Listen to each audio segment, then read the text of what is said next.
పాకిస్తాన్‌లోనే 90 రోజులు ఉన్నాడు. ఐఎస్ఐ అధికారులను గూడా వాడు కలిసాడు అన్నటువంటి విషయం తాజాగా బయటకొచ్చినటువంటి అంశం. పాకిస్తాన్‌కి 2 సార్లు వెళ్ళొచ్చిన ఓ వ్యక్తిని ఢిల్లీ పోలీసులు అదుపులోకి తీసుకున్నారు.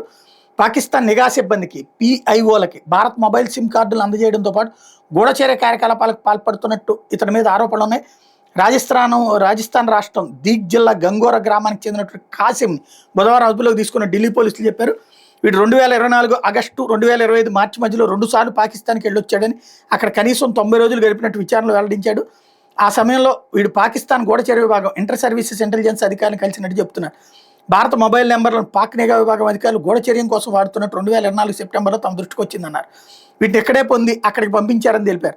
ఈ నెంబర్లను వాడుకుంటూ సామాజిక మాధ్యమాల ద్వారా వివిధ మార్గాల్లో భారతీయులను వల్ల వేసుకుని ఆర్మీకి సంబంధించిన సున్నిత సమాచారం సేకరిస్తున్నట్టు గుర్తించామని చెప్పారు. వీటి మీద దర్యాప్తు సమయంలో కాసిం పేరు బయటకు వచ్చినట్టు చెప్పారు. ఆపరేషన్ సింధూర్ నేపథ్యంలో అధికారులు దేశంలో గూఢచర్య కార్యకలాపాలకు పాల్పడుతున్న ఆరోపణ మీద పలువురిని అదుపులో తీసుకుంటున్న నేపథ్యంలో వీడు దొరికాడనమాట.